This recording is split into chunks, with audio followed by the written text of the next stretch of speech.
Welcome back to the Cannabis Sommelier. I'm your host, Andrew Freedman. Thanks for joining me for another episode of Cannabis and Wine Pairings. Today, I have a wonderful strain that we've never had on the show that I got pressed by a friend that was brought over from the east coast of Canada, and a wine from the east coast of Canada as well that I'm super excited to tell you about because it has a lot of great history. So, let's dive right into it. Today, the wine I've chosen is the semi-dry Riesling from Vineland Estates. I believe this is the 2017 vintage. Yes, so this is the most current vintage. This is a very cool wine because it was one of, I think it was the first Riesling planted in Canada. This gentleman named Herman Weiss came over, and his family owns St. Urbanshof in the Mosel. They also have a cloning site, and he brought over the now famous Weiss 21 Riesling clone and planted it in the Niagara Escarpment, specifically the 20 Mile Bench, and I believe that was in 1979, so it's been there for a long time. And he also brought this clone to the Okanagan, and this is definitely the most famous Riesling clone grown in Canada, and it's also very widely grown because it's a phenomenal clone. Super indicative of that Mosel style. Henry Weiss knew that the Niagara Peninsula and the Okanagan would do amazing for Riesling, so let's give it a try.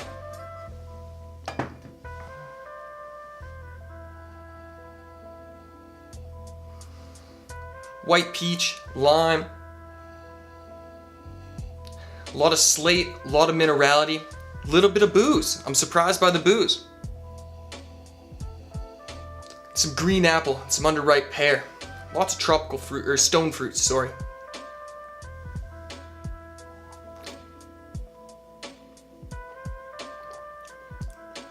Wow, on the palate, it's all white peach, orange blossom, nice crisp green apple, good slatey minerality, delicious.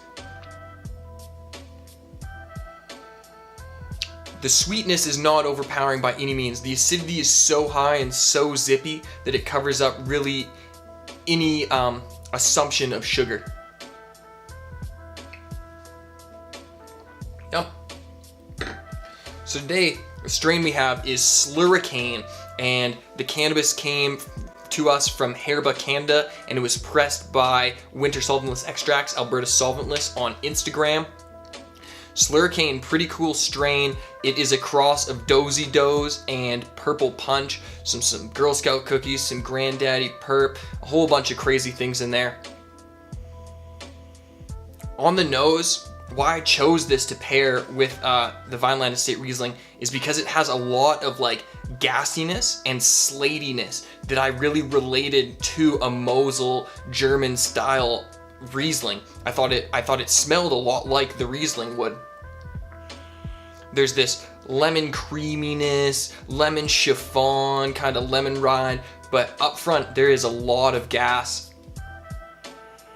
And that's probably coming from the Larry OG and the Purple Punch. The lineage of this, pretty crazy. A lot of big time, very popular strains right now. Very excited to dab it. Looks great in the bottom of the jar. Excited to get a video for you. So, side by side with the wine. From extract to the wine.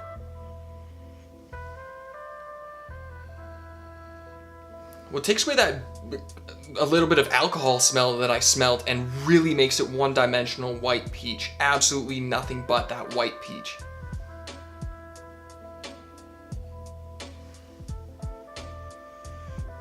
And when I smell back to the extract, it makes that slaty minerality and gassiness really stand out, and it kind of hides the other lemony flavors that I found in the extract.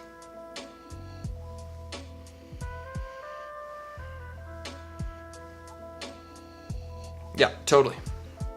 Well, let's try them on the palate, shall we? That's always our favorite part. Looks great in there. Nice consistency.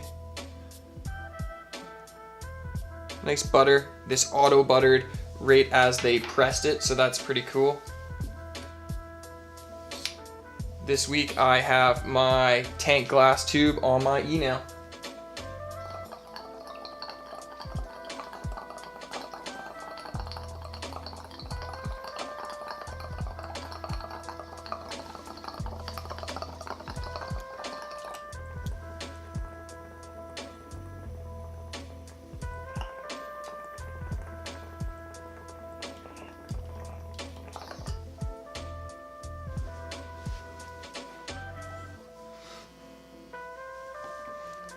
very sweet, very gassy. It's exactly like it smelled in its flower form. This creamy lemon essence, and then like very reminiscent of a very strong pink Kush. Wonderful. I don't know what else to say about it. Ooh, it really changed the nose. That's interesting. More like guava, papaya, tropical.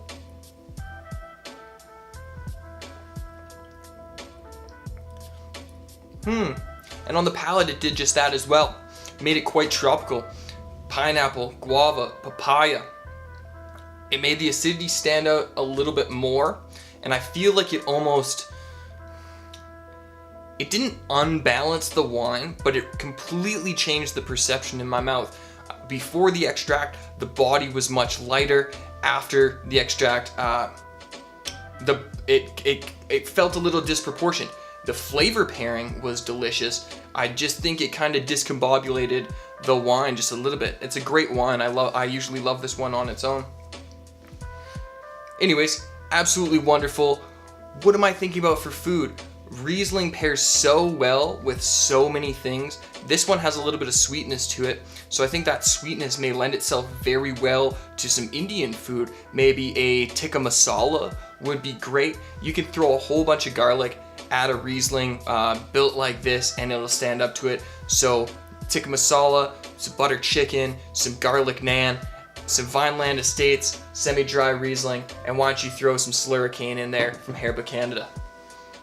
Thanks so much for watching. I hope you make sure to like, comment, share, and subscribe. Till next week, cheers!